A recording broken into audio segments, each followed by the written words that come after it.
Order order, तारीख पर तारीख, अब बस बहुत हुआ। आप अगर नहीं करेंगे तो हमें करना होगा। सरकार को सर्वोच्च अदालत का संकेत और संदेश साफ है, होल्ड करो, अगर नहीं किए तो हम कर देंगे। नमस्ते, शाम के 7 बज चुके हैं। मैं हूं मनीष अवस्थी, हाजिर हूं आपका अपना पसंदीदा डिबेट शो देश का सवाल लेकर।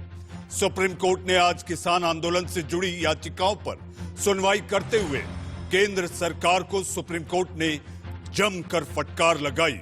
इससे पहले कि हम अपनी बहस की ओर आगे बढ़े, आप देखिए हमारी ये रिपोर्ट कि आखिर 3 जजों की बेंच ने, जिसमें कि मुख्य न्यायाधीश भी थे, क्या कहा और सरकार को किस तरह फटकार लगाई।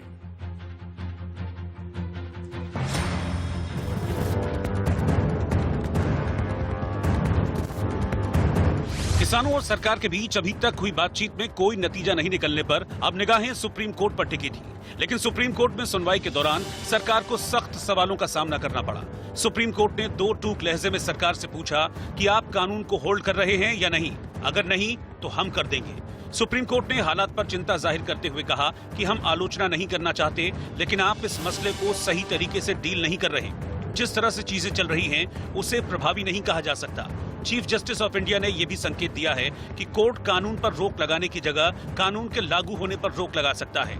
इसके साथ ही कोर्ट ने कमेटी बनाकर किसान आंदोलन का रास्ता निकालने का भी संकेत दिया है। ज्वाइंट कमेटी को लेकर उन्होंने कहा है कि हम ज्वाइंट कमेटी का भी गठन करेंगे, जिससे ज्वाइंट कमेटी बने और वो किसानों के कुछ 400 संगठन है, 500 संगठन है, कितने संगठन है, क्रॉस द इंडिया धरना प्रदर्शन चल रहे हैं। दिल्ली के बॉर्डर पर तो दिख रहे हैं कुछ, लेकिन पूरे देश में धरना प्रदर्शन चल रहे हैं। उन्होंने कहा मैं चाहता हूं इस समस्या का समाधान हो। बहुत प्रसन्नता की बात थी कि honourable supreme court of India के चीफ जस्टिस ने कहा कि हम इस समस्या का समाधान शीघ्र जल्दी से जल्दी चाहते हैं।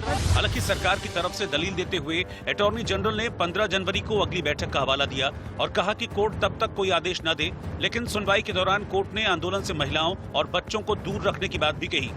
सुप्रीम कोर्ट कल मामले की सुनवाई करेगा। मंगलवार को जो सुनवाई होगी वो बेहद अहम होगी। पहला ये कि अगर केंद्र सरकार तीनों कानूनों को होल्ड पर नहीं डालती है तो सुप्रीम कोर्ट आदेश जारी कर देगा। दूसरा, ये भी तय मान के चलिए कि सुप्रीम कोर्ट कमेटी बना देगा।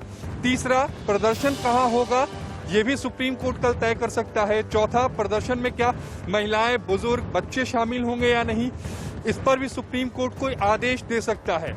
यानी मंगलवार को किसान संगठन और सरकार के बीच में जो टकरार चल रही है उसका रास्ता सुप्रीम कोर्ट से निकलता हुआ दिख रहा है। लेकिन इस मामले में सियासत भी तेज है। कांग्रेस ने एक बार फिर सरकार पर तीखा हमला बोला। मोदी जी अब भी समय है कि जाग जाइए।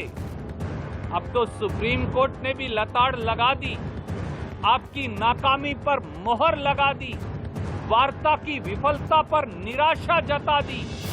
प्रधानमंत्री नरेंद्र मोदी जी को सामने आकर इस देश से माफी मांगनी चाहिए, देश के किसान और अन्नदाता से माफी मांगनी चाहिए और तीनों कानून खत्म करने की घोषणा करनी चाहिए। किसान आंदोलन को लेकर 12 जनवरी को सुप्रीम कोर्ट में अहम सुनवाई होगी। माना जा रहा है कि सुप्रीम कोर्ट कोई आदेश जारी कर सकता है। जब सर्वोच्च यानी कि सुप्रीम अदालत की जब फटकार है तो ये मामला वाकई गंभीर हो जाता है कि आखिर सरकार और किसानों के बीच जो 8 दौर की बातचीत हुई वो बेनतीजा रही। ऐसे में जैसे कि हमारे संवाददाता आशीष सिन्हा भी कह रहे थे कि रास्ता केवल और केवल सुप्रीम अदालत से ही निकलता दिखाई दे रहा है।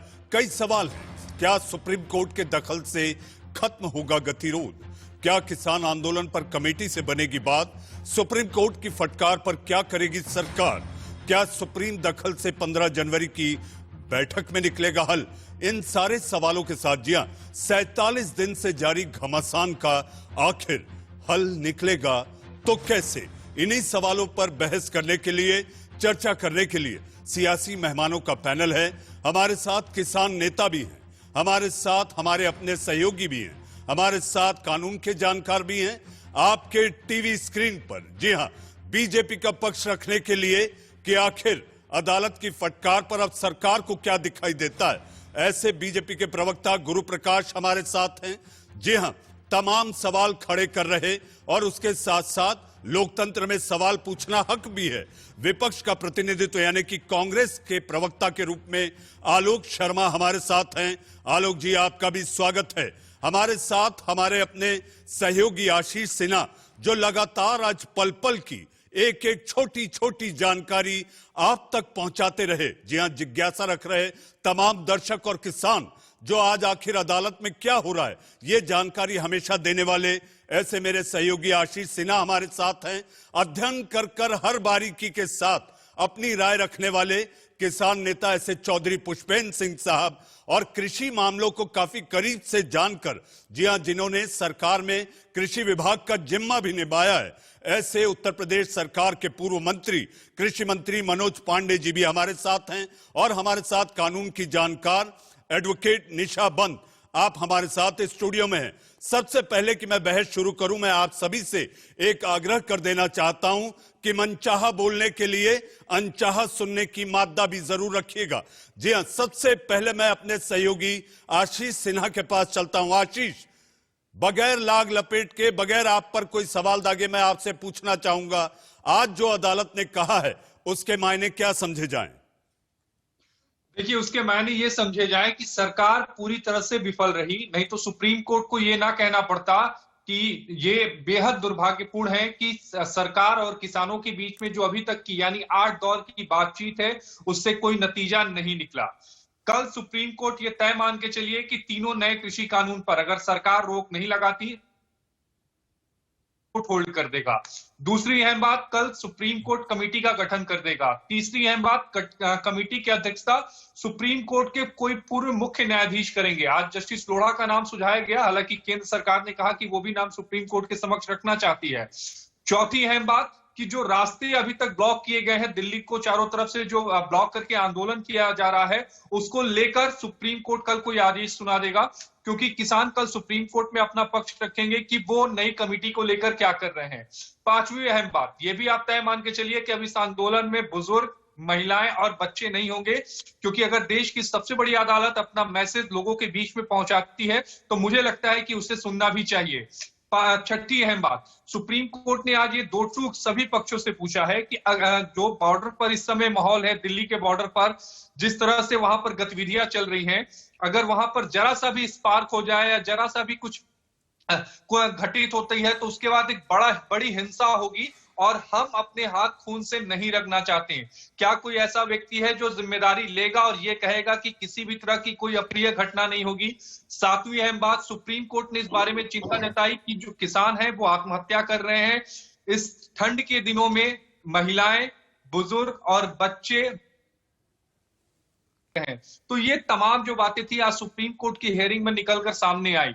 केंद्र सरकार सुप्रीम कोर्ट में आज पूरी तरह से बैकफुट पर दिखी। लग रहा था शुरुआत में कि केंद्र सरकार सारा दामोदार किसानों पर डाल देगी, लेकिन ऐसा नहीं हुआ। सुप्रीम कोर्ट का पहला सवाल ही केंद्र सरकार से था कि आपने कानून होल्ड करने के बारे में क्या सोचा, जिसका जवाब अटॉर्नी जनरल के पास नहीं था। तब सुप्रीम कोर्ट ने यह कहा कि हम खुद ही कानून को होल्ड पर कर देंगे। कल सुप्रीम कोर्ट आदेश पारित करेगा। जो आज शाम को ऑर्डर आया है उसके मुताबिक ये तय है कि कल एक अंतरिम आदेश आ जाएगा।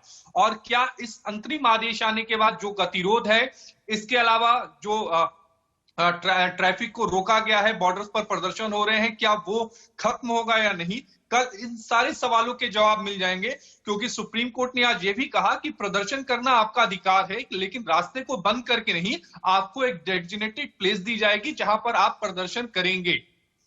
जी आशीष, इस जानकारी के लिए आप लगातार देश का सवाल में बने रहें, लेकिन आपने जिस बारीकी से अदालत में क्या क्या हुआ, अदालत किस तरह से भावुक होकर भी इस मसले को देख रहा है, लोकतंत्र में विरोध करना, आंदोलन करना, इसकी भी पैरवी अदालत ने की, लेकिन उसके मायने होने चाहिए, उसके मानक होने चाहिए कि अगर आप आंदोलन भी कर रहे हैं तो आप रास्ते पर बैठकर नहीं कर सकते, आपको एक तयशुदा जगह दी जाएगी, मुकर्रर कर दी जाएगी, वहां आप आंदोलन करें। अदालत ने यह भी कहा। आशीष, आप बने रहें, बीच बीच में हम आपके पास आएंगे। निशा बंत, आशीष की बात आपने सुनी, सर्वोच्च अदालत कमेटी बनाने पर जोर क्यों दे रही है?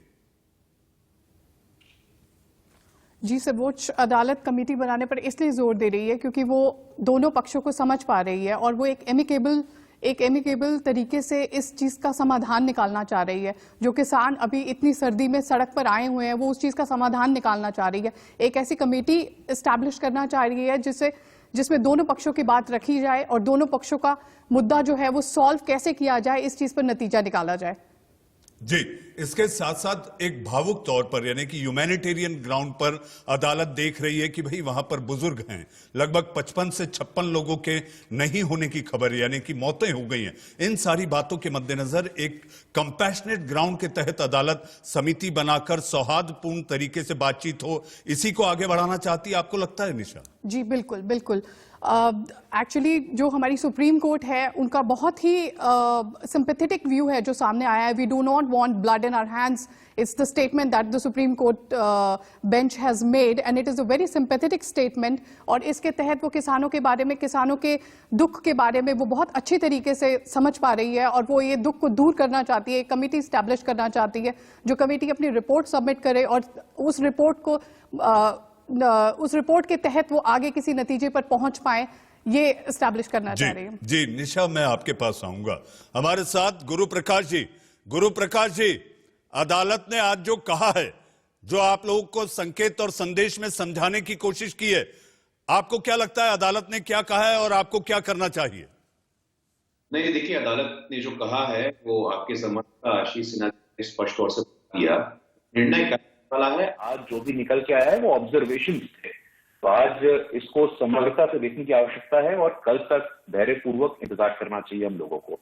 देखिए मनीष जी, मैं आपके माध्यम से बताना चाहता हूं कि हमारे संवैधानिक लोकतंत्र में 3 प्रमुख संस्थान होते हैं। विधायिका जो कि कानून बनाती है, न्यायपालिका जो कि कानून को इंटरप्रेट करती है और संचायिका जो कि इंप्लीमेंट करती है, लेजिस्लेटिव, एग्जीक्यूटिव और जुडिशरी। और इन तीनों के समन्वय से सरकार चलता है। और एनडीए की सरकार की जहां तक मैं बात करूं तो जब जब सुप्रीम कोर्ट का हस्तक्षेप हुआ है हम लोगों ने पूरा सम्मान किया है। वो चाहे राम मंदिर का मामला हो, वो चाहे ट्रिपल तलाक का मामला हो, सुप्रीम कोर्ट के निर्णय के साथ हम लोग पूरी तरह से खड़े हैं। हम लोगों का समन्वय में भरोसा है, दूसरी पार्टियों की तरह नहीं कि अपने सुविधा के अनुसार इंस्टीट्यूशंस को हम लोग कटघरे में खड़ा करें। कभी इलेक्शन कमीशन पे सवाल खड़ा कर दें, कभी सुप्रीम कोर्ट पे सवाल खड़ा कर दें, कभी सीबीआई पे सवाल खड़ा कर दें, कभी ईडी पे सवाल खड़ा कर दें। ये उचित नहीं है, ये संविधान के हित में नहीं है। दूसरी बात मैं कहना चाहूंगा कि आज सुबह जो बयान आया था नरेश टिकैत जी का, जो भारतीय किसान यूनियन के अध्यक्ष हैं, उसको भी हम लोगों को ध्यानपूर्वक देखने की और समझने की आवश्यकता है। उन्होंने स्पष्ट रूप से कहा कि भाई किसान आंदोलन में ही किसान संगठनों की तरफ से कुछ 1-2 लोग ऐसे हैं जो समाधान नहीं चाहते हैं। लोकतंत्र की नींव मनीष जी संवाद पे, चर्चा पे, परामर्श पे और विमर्श पे रखा गया है। 8 दौर का संवाद तो हुआ गुरु प्रकाश जी, 8 दौर के संवाद के बाद भी बातचीत बेनतीजा रही। संवाद तो लगातार चलता रहा। प्रधानमंत्री जी ने भी कहा है कि गुरु नानक जी ने कहा है कि संवाद कभी नहीं रुकना चाहिए, लेकिन वो संवाद का हल होता नहीं दिखाई दे रहा। बुजुर्ग वहां पर एक तरह से 56 लोगों की मौत हो गई है, उसके साथ साथ वहां पर महिलाएं, बुजुर्ग, ठंड का पारा कहां जा रहा है आपको इसकी जानकारी है। ऐसी सूरत में हल निकले तो कैसे निकले? किसानों ने कह दिया यस और नो, कानून रद्द होने से कम कुछ नहीं। नहीं, देखिए मनीष जी, मैं आपके माध्यम से पुनः है और मैंने कई बार कहा भी है कि जिन लोगों का देहांत हुआ है, हम लोगों की पूरी सहानुभूति, पूरी संवेदनशीलता उन लोगों के साथ है। मैं पुराने आंदोलनों में नहीं जाना चाहूंगा। जब पुरानी सरकारों ने 1966 का हमें इतिहास याद है, जब साधु आंदोलन कर रहे थे, संसद भवन के बाहर नृशंस हत्या करवा दी गई थी, गोली चलवा दी गई थी। इस बार बातचीत हुई है। अन्ना हजारे का आंदोलन हमें याद है कि किस प्रकार सरकार बातचीत करने को तैयार ही नहीं रहती थी। हम लोगों की आस्था, हम लोगों का विश्वास बातचीत करने में है। लेकिन मनीष जी, ये समझना चाहिए कि माई वे और द हाईवे अप्रोच ये उचित नहीं होता है। हम सब ये जानते हैं, हम लोग 1 महीने से डिबेट कर रहे हैं कि सिर्फ 6% ही ऐसे किसान हैं जो लाभान्वित हो पाते हैं, 86% छूट जाते हैं। तो सरकार 135 करोड़ लोगों के आकांक्षाओं का प्रतिनिधित्व करती है। हमारे लिए वो 86% भी उतना ही महत्वपूर्ण है, ये 6% भी उतना ही महत्वपूर्ण है। ये सिद्ध हुआ है पिछले 8 दौर के वार्ताओं से। वार्ताओं का दौर सकारात्मक रहा है। बेनतीजा बहुत ही लोडेड शब्द है, ये बेनतीजा कहना उचित नहीं होगा। आपके लिए क्या महत्वपूर्ण है? विपक्ष और किसान आंदोलन जो चल रहा है, उसके यूनियन के नेता तो कहते हैं सरकार ने नाक की लड़ाई बना ली है, हमारा अपना ऐसा कुछ नहीं है, सरकार अड़ी हुई है, सरकार झुकना नहीं चाहती। सरकार हमारी माई बाप है। अगर हम सरकार के पास जाकर अपना दुखड़ा नहीं रोएंगे तो जाएंगे कहां? गुरुजी, मैं आऊंगा आपके पास। आलोक जी बड़े बेचैन हैं जवाब देने के लिए, क्योंकि आपने कहा है कि विपक्ष आपको हमेशा कटघरे में खड़ा करता है। आलोक जी, ये क्या है? आप लोग हमेशा कोई भी बात हो सीधे तौर पर सरकार को कटघरे में खड़ा कर देते हैं। सुरजेवाला जी की बाइट हमने सुनाई, उन्होंने ट्विटर पे भी कहा, तो ये सारी बातें आप केवल सरकार को कटघरे में खड़ रहे हैं, ऐसा गुरुजी भी कह रहे हैं। आलोक जी, देखिए, मुझे लगता है कि जो आंदोलन चल रहा है इसके लिए केंद्र की सरकार जिम्मेवार ना होकर चीन की सरकार शायद जिम्मेवार है, और विपक्ष को चीन की सरकार को जो है कटघरे में खड़ा करना चाहिए। ये विपक्ष बहुत गलत कर रहा है कि केंद्र की सरकार को कटघरे में खड़ा कर रहा है। उनकी कोई जिम्मेवारी थोड़ी ना है, वो तो पिकनिक मनाने आए हैं, पकौड़े तलने आए हैं वो लोग, तो उनका कोई जिम्मेवारी थोड़ी ना है कि वो किसानों की बात सुने। अभी कहने साहब चर्चा होनी चाहिए, संवाद होना चाहिए। अरे कानून लाते हैं आप 5 जून को बिना किसी से चर्चा किए हुए, उसके बाद आप चोर दरवाजे से उसको राज्यसभा से पास करवा देते हैं वॉइस वोट से। आप संवाद की बात करते हैं, आप कहते हैं साहब हमने संस्थाओं को खत्म कर दिया। पहली बार हुआ है कि सीबीआई के कार्यालय को दिल्ली पुलिस ने घेर लिया हो। पहली बार हुआ है कि सुप्रीम कोर्ट के 4 जज आके कह रहे हो कि हमें ठीक से काम नहीं करने दिया जा रहा है। मुझे लगता है आज का वो विषय नहीं है। आप बात आती है संवाद की बात कर रहे हैं, हम तो लाला रामदेव से भी बात करने पहुंच गए थे जो केवल प्योर व्यापारी का काम कर रहे थे। हमने तो अन्ना हजारे आंदोलन में भी अपने 4 मंत्री भेजे और उनसे बात करके उसका समाधान निकलवाया। आज हम पूछें कि साहब वो अन्ना हजारे कहां है और लाला रामदेव कहां हैं, एक दिन आकर उपवास तो कर लें, धरना तो दे दें, बीजेपी के लिए जो काम करते थे। हम तो वो भी नहीं कह रहे। आज सुप्रीम कोर्ट ने इनको लताड़ लगाई है। कम से कम आज देश के प्रधानमंत्री को माफी मांगनी चाहिए देश से कि जो हुआ उसको खत्म करते हैं, हम इसको होल्ड पे डालते हैं, इसको निरस्त करते हैं और हम एक कमेटी बना के चर्चा करते हैं। कमेटी ऑलरेडी नहीं बनी हुई है क्या? कमेटी बनने के लिए क्या केंद्रीय मंत्रियों से बड़ी भी कोई कमेटी बन सकती है क्या? मुझे लगता है कमेटी बनी हुई है, लेकिन सरकार का जो अहंकार है कि आप 8 दौर की बातचीत के बाद एजेंडा तय नहीं कर पाए। 1.5 महीने से देश की राजधानी के दरवाजे पर तमाम कृषि कानूनों को लेकर किसान बैठे हुए हैं। आप में से कौन गया उनसे बात करने? 4 महीने से विरोध प्रदर्शन चल रहा था और जो लोकतंत्र का चौथा स्तंभ था हमारा मीडिया, उसका एक बहुत बड़ा तबका उस समय पर क्या चला रहा था?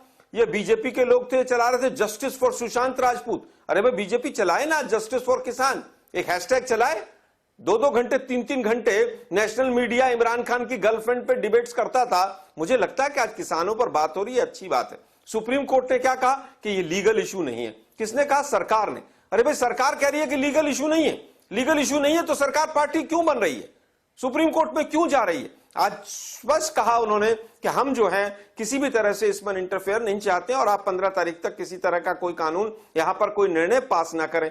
भाई ठंड में पानी डाल दो, आप मिर्ची के पाउडर डाल दो, इनको नक्सली कहो, खालिस्तानी, आतंकी, भड़वे, चीन पाकिस्तान का समर्थन, टुकड़े टुकड़े गैंग, आपके मन में जो आता है आपने सब कुछ कहा। अब आप सोच रहे हैं कि साहब सुप्रीम कोर्ट हमारा जो है वो किसी तरह से फैसला कर दे। हम चाहते हैं देश की सरकार पूरी तरह से अहंकार को त्याग दे। अन्नदाता जी दरवाजे पर खड़ा है, माफी मांगे और कहें कि ठीक है साहब अब हमसे चर्चा करते हैं आपसे, और चर्चा करने के बाद नए सिरे से कानून लाएंगे। इतनी नाक की लड़ाई क्या है? क्या बीजेपी ने कोई टोकन ले रखा है क्या कुछ व्यापारियों से? क्या आप वापस नहीं ले सकते? जवाब ले लेते हैं। ऐसा लग रहा है कि बीजेपी ने कोई टोकन पकड़ लिया। से जवाब ले लेते हैं, फिर मनोज पांडे जी और चौधरी साहब के पास चलूंगा। आलोक जी, आप ये मानते हैं मैंने आपको पर्याप्त समय दिया अपनी बात रखने का?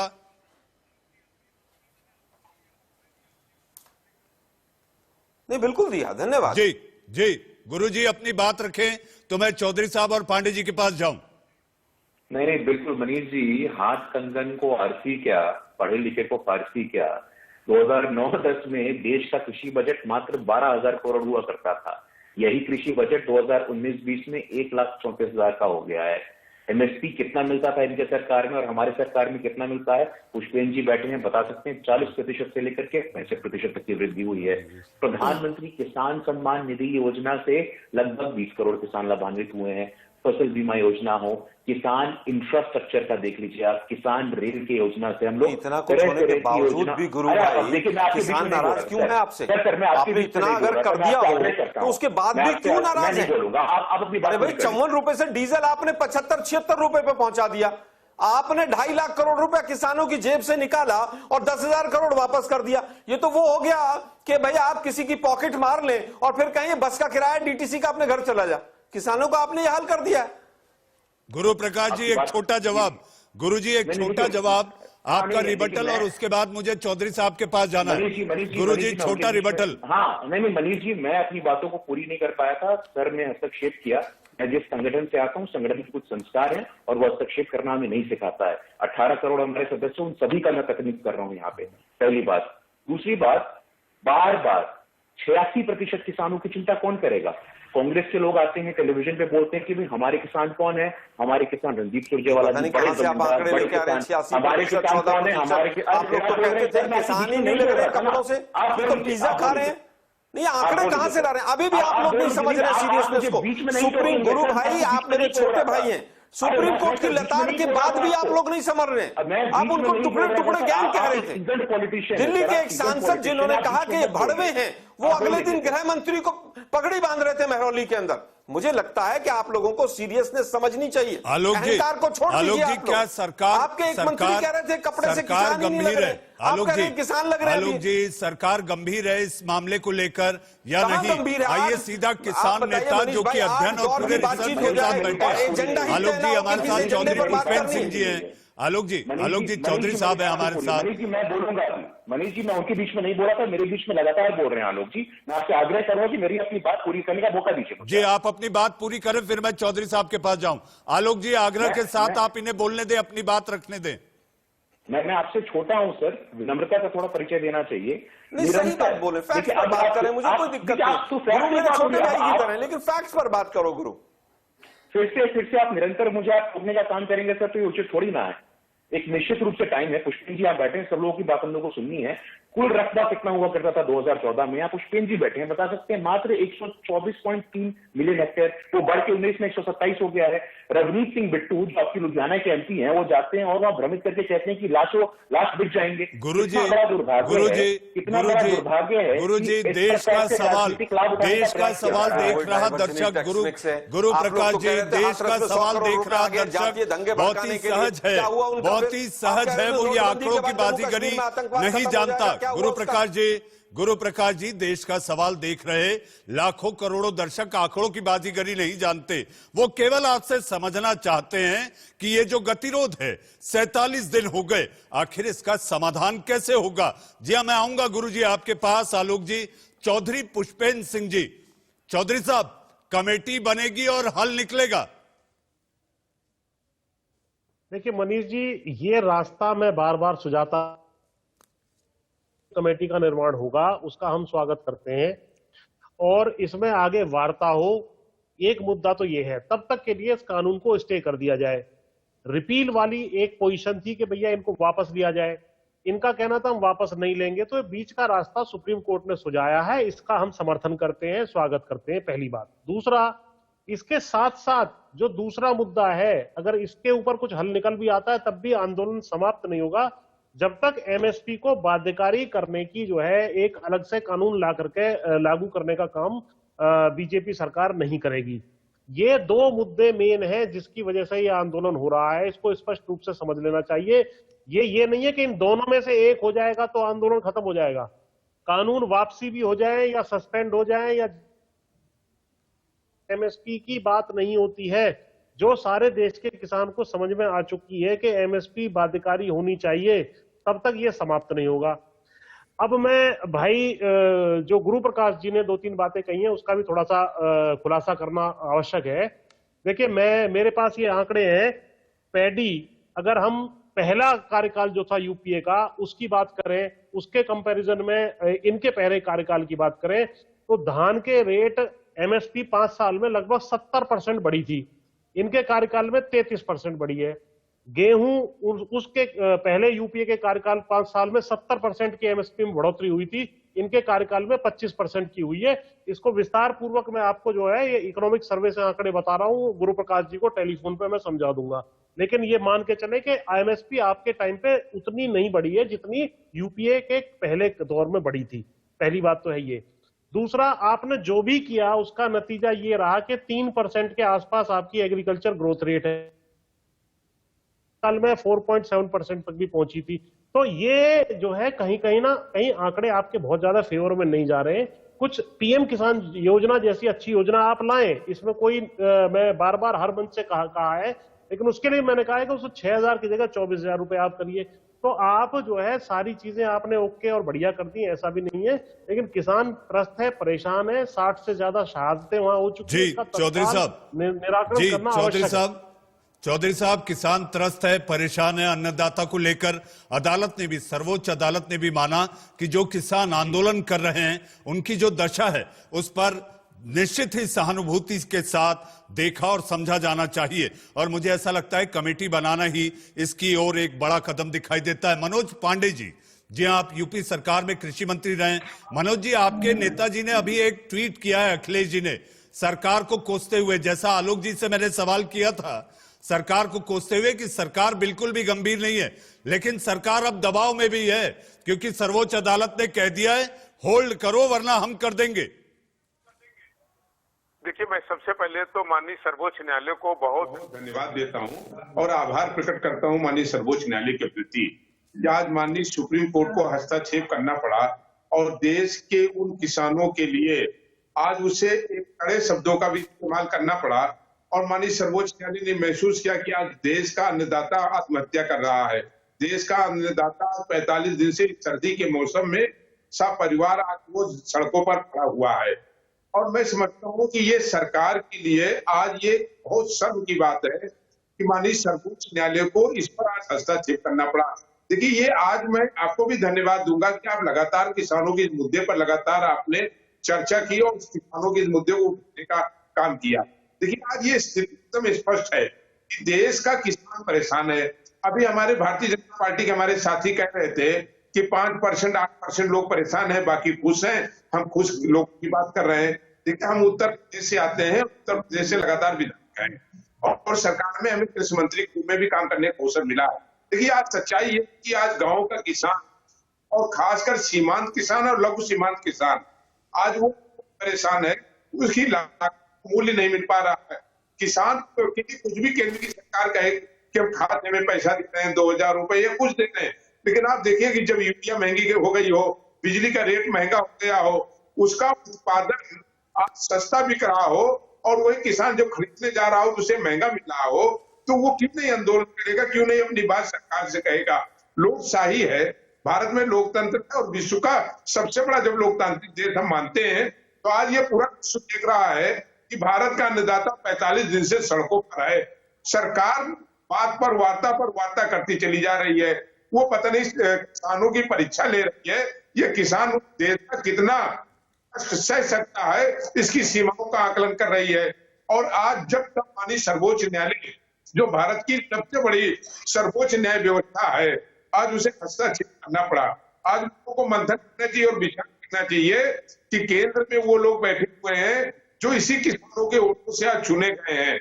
आज जब उनकी बात आई, उनकी समस्या आई, उन्होंने उसको नहीं हल करने का प्रयास किया और माननीय सर्वोच्च न्यायालय को इसमें हस्तक्षेप करना पड़ा। तो हमें तो पूरी उम्मीद है कि जब माननीय सर्वोच्च न्यायालय ने इसमें हस्तक्षेप कर दिया है तो निश्चित रूप से अभी भी सरकार को अपनी हरदम छोड़नी चाहिए जी। मनोज जी, रात में किसानों की मांगों को स्वीकार करना चाहिए। जी पांडे जी, मुझे एक छोटा सा अंतराल यानी कि हेडलाइंस लेनी है, उसके बाद फिर हम लौटेंगे अपने देश के सवाल की ओर, क्योंकि अदालत ने कुछ और टिप्पणी यानी कि ऑब्जर्वेशंस किए हैं। वो क्या क्या हैं? अदालत ने यह भी कहा है, जी हां, अदालत ने यह भी कहा है, एक भी याचिका ऐसी नहीं आई जो सारे मेहमान, जी हां, सियासी मेहमान समेत कानून के जानकार और किसान नेता मौजूद हैं।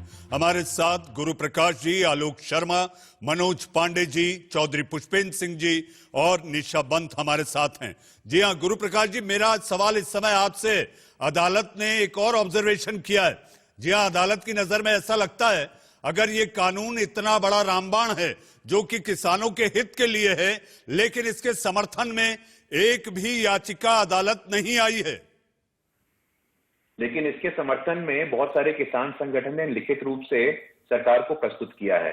मैं चाहूं तो आपको नाम बता सकता हूं, भारतीय किसान यूनियन किसान, भारतीय किसान यूनियन मान, ऑल इंडिया एसपी ऑर्गेनाइजेशन, हर किसान, भारत के पूर्व प्रधानमंत्री स्वर्गीय लाल बहादुर शास्त्री, जिनका पुण्यतिथि आज हम लोग उनका स्मरण भी कर रहे हैं, उनके पोते हैं संजय नाथ सिंह जी, उनका संगठन ऑल इंडिया फार्मर्स एसोसिएशन, इन लोगों ने भी समर्थन दिया है। इसलिए मैं पुनः अपनी बातों को दोहरा रहा हूं कि 86% किसान जो कि एमएसपी से लाभान्वित नहीं होते हैं, उनकी चिंता भी हमारे लिए सर्वोपरि है, और जो 6% किसान जो एमएसपी से लाभान्वित होते हैं, उनकी चिंता भी हमारे लिए सर्वोपरि है। ये देश 135 करोड़ लोगों का देश है, उनकी आकांक्षाओं का देश है, और हम उनकी चिंताओं को एड्रेस करने के लिए गुरुप्रकाश जी, आंदोलन कर रहे किसान कहते हैं हमें सरकार की दवा नहीं चाहिए। आपको लगता है कि ये रामबाण दवा है, ये एक ऐसी दवा है जिससे किसान का हित साध लिया जाएगा और कई सालों तक के लिए, लेकिन किसान कहता है हमें नहीं चाहिए, तो आप जबरदस्ती क्यों ठूसना चाहते हैं? ऐसा है मनीष जी कि पिछले 25-30 सालों से एग्रीकल्चर रिफॉर्म्स की बात हो रही है। मेरे जो साथी प्रवक्ता भी बैठे हैं, उनके मैनिफेस्टो में लिखित रूप से कहा गया था कि भाई हम तो एपीएमसी को रिपील कर देंगे। बहुत सारे समाजवादी पार्टी के भी जो पेट्रन है मुलायम सिंह यादव जी, उन्होंने भी संसदीय समिति में कहा है कि भाई एपीएमसी में रिफॉर्म होना चाहिए। एग्रीकल्चरल इकोनॉमिस्ट जितने थे यूपीए सरकार के समय, जितने इकोनॉमिक एडवाइजर थे, वो चाहे कौशिक बसु हो, रघुराम राजन हो, अरविंद वर्मानी हो, इन सभी ने खुले स्वर में कहा था कि एग्रीकल्चर में रिफॉर्म्स होने चाहिए। अब जब कोई व्यक्ति, कोई पार्टी, कोई नेतृत्व इन रिफॉर्म्स को लेकर के आ रहा है, तो स्वाभाविक है कि जब स्टेटस को मिलता है तो कुछ लोगों को समस्या होती है, लेकिन उसके बावजूद डायलॉग के लिए हम लोग प्रतिबद्ध हैं। क्यों? मतलब मुझे ये समझ में नहीं आ रहा है कि अगर किसान को बेहतर विकल्प मिल रहा है, भाई एमएसपी के साथ किसान को नहीं लगता गुरुप्रकाश जी, कुछ ऐसे किसान हैं, कुछ ऐसे प्रदेशों के किसान हैं जिनको नहीं लगता कि इसमें उनका फायदा है। गुरुजी, मैं आऊंगा आपके पास क्योंकि ये बहस का आखिरी पड़ाव है और मुझे और भी मेहमानों को लाना है। आलोक जी, आप भी तो वकालत करते थे जब आपकी सरकार थी। जब आप लोग सत्ता में रहते हैं तो इसको ढकेलने, इसको आगे बढ़ाने में लगे रहते हैं, और जैसे विपक्ष में आते हैं तो तमाम कृषि सुधारों की बात लेकर आप लोग झंडा लिए आगे चल पड़ते हैं। देखिए, मुझे लगता है मनीष भाई, कोई भी आज भी कृषि सुधारों के अगेंस्ट नहीं है, लेकिन नरेंद्र सिंह तोमर जी ने तो स्वयं कहा ये एग्रीकल्चर रिफॉर्म्स नहीं है, ये कंकरेंट लिस्ट में ले जाकर सब्जेक्ट मार्केटिंग रिफॉर्म्स हैं। ये शायद मेरे गुरु भाई शायद इस चीज को नहीं सुन पाए। एग्रीकल्चर रिफॉर्म्स के पक्ष में तो आज भी पूरा देश खड़ा है, और एग्रीकल्चर रिफॉर्म्स में तो हमेशा ही होते रहे हैं। हमारे मैनिफेस्टो में जो सेंटेंस लिखा है उसको पूरे परिप्रेक्ष्य में नहीं पढ़ा है हमने। एपीएमसी एक्ट को रिपील कर देंगे। एपीएमसी एक्ट तो राज्यों का सब्जेक्ट है गुरु भाई, उसको केंद्र सरकार कैसे खत्म कर सकती है? मुझे लगता है कि कहीं ना कहीं आज भी किसानों को नासमझ समझना बीजेपी की नासमझी है। आज भी आप कह रहे हैं कि किसान जो है उनका फायदा अगर हो रहा है, अरे भाई अगर उनका फायदा हो रहा होता तो तमाम राज्यों से लोग यहां पर दिल्ली पर इकट्ठे नहीं होते, कुछ लोग आपके पक्ष में भी इकट्ठे होते, एक आध जगह कहीं टेंट आप ही लगवा देते कि साहब ये 1000 किसान बैठे हैं और ये कह रहे हैं कि कानून होना चाहिए। आप लोगों की जो शब्दावली रही किसानों के प्रति, वो इस्तेमाल करने का आपको कहीं पर कोई मौका नहीं लगता। आप किसानों को ना समझें, आप पूरी तरह से बारीकी से अगर कानूनों को समझेंगे। आपने जिस तरह से होर्डिंग की लिमिट को हटाया है, आपने किसके लिए फायदा किया? किसान के लिए। होर्डिंग की लिमिट किसकी हटाई? व्यापारी की। आपने कहा कि व्यापारी एमएसपी से कम पे पैसा सामान खरीद सकता है, इससे किसान को क्या फायदा होगा? किसान का तो नुकसान होगा, किसका फायदा हुआ? अडानी अंबानी का फायदा होगा। जवाब देना चाहते हैं आलोक जी आपका जवाब देना चाहते हैं, और मुझे ऐसा लगता है देश के सवाल में इस समय सार्थक बहस चल रही है, ताकि आपको देख और सुन रहे वो दर्शक ये जाने और समझे कि आप लोग कितने बड़े हितैषी हैं उन अन्नदाताओं के जो इन दिनों बॉर्डर पर बैठा हुआ है। गुरुप्रकाश जी। हाँ मनीष जी, जिस पार्टी ने लोगों को नासमझ समझा है वो आज हाशिए पे हैं और लगातार हाशिए पे जा रहे हैं, और जनादेश किसको मिल रहा है हम सबको मालूम है। मैं आपका ध्यान आकर्षित करना चाहता हूँ, 9 अप्रैल 2005 को दिल्ली में एग्रीकल्चर समिट हुआ था, और उस समय प्रधानमंत्री माननीय मनमोहन सिंह जी थे। उन्होंने समिट को संबोधित करते हुए कहा था कि सभी वस्तुओं एवं सेवाओं के लिए स्थानीय मार्केट को एकीकृत किए जाने हेतु उनकी सरकार प्रतिबद्ध है। बार बार ऐसे चुनिंदा मेरे पास प्रावधान है जिससे ये सिद्ध होता है कि कांग्रेस पार्टी कहां हर जगह उन्होंने बोला है कि रिफॉर्म्स होने चाहिए और रिपील की बात उन्होंने की है, और अगर इस बात पे अगर यूटर्न अभी ले रहे हैं तो ये बड़ा ही दुर्भाग्यपूर्ण है। लेकिन हम लोगों की जहां तक बात है, देखिए अटल जी ने 2003 में मॉडल एपीएमसी एक्ट लागू किया था। अटल जी ने मॉडल एपीएमसी एक्ट लागू किया था। गुरुप्रकाश जी, आप लोगों की बात अगर होती, आप लोगों की बात अगर बन जाती तो मुझे ऐसा लगता है कि अदालत की देरी नहीं खटकाना पड़ता। आलोक जी, छोटा सा जवाब। जी मनीष भाई, 2 ही सेंटेंस। जी देखिए, किसी भी हमारे मैनिफेस्टो में, किसी भी नेता के किसी सेंटेंस में, कहीं पर यह हो कि हम छूट देंगे प्राइवेट प्लेयर्स को कि आप एमएसपी से कम पे खरीद सकते हैं, तो जरूर गुरु भाई बता के जाएं। जबकि 2011 में मोदी जी जिस कमेटी के फूड सिक्योरिटी एक्ट के तहत जो कमेटी थी, उसमें मोदी जी ने कहा कि आलोक MSP जी, से नीचे कुछ नहीं आलोक होना जी चाहिए। मुझे स्मरण आता है, आलोक जी मुझे स्मरण आता है 2011 में पवार साहब ने भी एक चिट्ठी लिखी थी कि हम एमएसपी से कम पे होर्डिंग लिमिट हटाकर और प्राइवेट प्लेयर्स को एंट्री देंगे। साहब आ रहा हूं, चौधरी साहब जिस तरह से बात हो रही है कि कमेटी के लिए नाम चाहिए, अब किसान संगठनों की तरफ से नाम जाएं तो कैसे जाएं? 400 के लगभग किसान संगठन, उसमें 40 ऐसे संगठन यूनियन के नेता जो लगातार 8 दौर की बातचीत में सक्रिय रूप से सरकार से बात कर रहे थे। तो अब नाम को लेकर पेच है, तो ये कौन तय करेगा चौधरी साहब? देखिए, ये तो कितने नाम जाएंगे इस बारे में सुप्रीम कोर्ट स्पष्ट करेगा, उसके हिसाब से निर्णय लिया जाएगा। मैं भाई गुरु प्रकाश जी से प्रश्न ये पूछना चाह रहा हूं कि वो ये कह रहे हैं बार बार कि 6% किसानों को लाभ मिल रहा है। अरे यही तो हम चाह रहे हैं कि बाकी 94% को भी मिले, इसीलिए तो एमएसपी प्राइवेट सेक्टर पे हम बाध्यकारी बनाना चाह रहे हैं, ताकि 94% लोग किसान जो इससे बाहर है, जो गरीबी की हालत में, उनको लाभ मिले।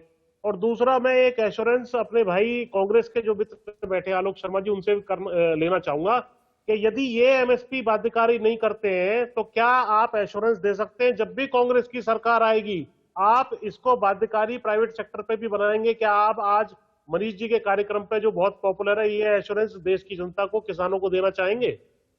जी आलोक जी पहले जवाब आप दे दीजिए, छोटा जवाब, क्योंकि मेरे पास अभी 2 और मेहमान हैं और गुरु प्रकाश जी चौधरी साहब का जवाब आपको देना है। बिल्कुल आलोक जी, छोटा जवाब।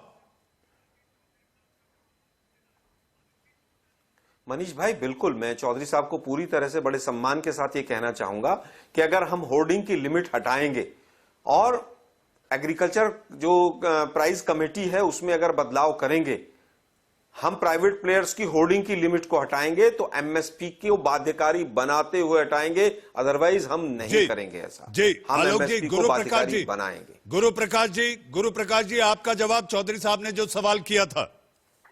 देखिए, इनके पास मौका था, एमएसपी की जो व्यवस्था है 1965 से है हमारे देश में, अगर चाहते तो पहले बना सकते थे। लेकिन जहां तक चौधरी साहब की बात है, देखिए सरकार अभी भी डायलॉग कर रही है, अभी भी किसान प्रतिनिधियों से बातचीत कर रही है। ऐसे स्टूडियो में तय करना उचित नहीं होगा। सरकार के लोग बैठे हैं, किसान संगठन के लोग बैठे हैं, आपस में चर्चा से, समन्वय से समाधान निकलेगा। आखिर आज की सर्वोच्च अदालत की टिप्पणी पर कल सबकी नजरें टिकी हुई है कि अदालत कल क्या कहेगी। निशा बन जी, आपको लगता है क्या अदालत के पास, क्योंकि आज सुरजेवाला जी ने एक ट्वीट किया था जिसमें उन्होंने कहा कि अदालत संवैधानिक मुद्दों पर ही निर्णय ज्यादातर देती है, लेकिन नीति निर्धारण ये पॉलिसी मैटर है, उसके तहत आपको लगता है क्या अदालत को वो अधिकार है कि ये कानून रद्द कर दे? जी, हमारे संविधान के 7th शेड्यूल में 3 लिस्ट दी गई हैं। लिस्ट 1 में वो आइटम्स हैं जो हमारी सेंट्रल गवर्नमेंट जिनके ऊपर एक्ट्स और लॉज बनाती है। लिस्ट 2 में हमारे वो आइटम्स इंक्लूडेड हैं जिसमें हमारी स्टेट गवर्नमेंट लॉज और एक्ट्स बनाती है, और जो एग्रीकल्चर है वो हमारी लिस्ट 2 में के अंडर आता है। लिस्ट 3 में हमारे वो आइटम्स हैं जिसमें सेंट्रल और स्टेट गवर्नमेंट दोनों मिलकर दोनों लॉज और एक्ट्स बना सकते हैं। कुछ प्रोविजंस ऐसे होते हैं जो स्पेशल नेशनल गोल्स को मद्देनजर रखते हुए बनाए जाते हैं, और सेंट्रल गवर्नमेंट वो बना सकती है, जो कि वो स्टेट गवर्नमेंट की लिस्ट में फॉल करते हैं, पर सेंट्रल गवर्नमेंट को वो पावर दी जाती है उन मुद्दों पर एक्ट्स और लॉज बनाने की। पर एग्रीकल्चर जो एक फील्ड है वो लिस्ट 2 के अंडर आता है, और इसमें स्टेट गवर्नमेंट को ही पावर होती है कि एग्रीकल्चर के रिलेटिंग लॉज और एक्ट्स बनाने की। इसमें सेंट्रल गवर्नमेंट को एक्ट्स बनाने नहीं चाहिए, और इसमें जो फर्स्ट पावर है वो स्टेट गवर्नमेंट की होती है। जो हमारी भारतीय किसान पार्टी ने जो सुप्रीम कोर्ट में याचिका डाली गई, जिसमें पिटिशनर ने सबमिट किया कि ये जो इसका एक्सक्लूसिव ज्यूरिसडिक्शन है वो स्टेट गवर्नमेंट के अंडर ही है, और स्टेट गवर्नमेंट को ही सबकी नजरें कल सर्वोच्च अदालत पर होगी, जब एक बार फिर बेंच क्या सोचती है, क्या सोच रही है, और कल वो क्या देगी। क्या एक बार में वो पूरे फैसले देगी या डायरेक्शंस देगी या टुकड़ों में देगी? हमारे साथ मनोज पांडे जी हैं। मनोज जी, आप तो कृषि मंत्री रहे हैं, क्या आपको लगता है कि इस समय सरकार दबाव में है? चौतरफा दबाव, किसानों का दबाव, आंदोलन का दबाव, अदालत का दबाव, अदालत की फटकार, और 26 जनवरी आ रही है। किसानों ने कहा है कि ट्रैक्टर मार्च होगा, ट्रैक्टर परेड होगी। मनोज जी, निश्चित मनीष जी, सरकार को दबाव में रहना भी चाहिए। जब देश का अन्नदाता और किसान आज सड़कों पर है और 45 के उसके इस आंदोलन के बाद जब उसमें सैकड़ों की जान चली गई तो माननीय सर्वोच्च न्यायालय ने उसमें हस्तक्षेप किया। तो केंद्र सरकार की ये बात तो समझ में आ ही गई है कि आज माननीय सर्वोच्च न्यायालय कार्यपालिका में मजबूरी में हस्तक्षेप कर रहा है और ये माननीय सर्वोच्च न्यायालय भी समझ रहा है कि जिसके हित में कानून बनाए जाने की बात की जा रही है और पीठ थपथपाई जा रही है, आज वही में भैया हमको अच्छा कानून नहीं चाहिए, ये कानून हमें सूट नहीं कर रहा है। सरकार को बहुत पहले मनोज पांडे जी, मनोज पांडे जी जो कि यूपी सरकार के पूर्व कृषि मंत्री, हमारे साथ आलोक शर्मा, चौधरी पुष्पेंद्र सिंह जी और हमारे साथ गुरु प्रकाश जी जुड़े, निशा बन जी जुड़ी। जी हाँ, मैं इतना कहना चाहता हूं जाते जाते कि आज देश का सवाल मैंने आज सर्वोच्च अदालत की ऑर्डर से शुरू किया था। मुझे ऐसा लगता है इस समय सारे देश की नजरें अन्नदाताओं को लेकर कल सर्वोच्च अदालत क्या ऑर्डर कहेगी इस पर टिकी हुई है। देश का सवाल में आज के लिए बस इतना ही।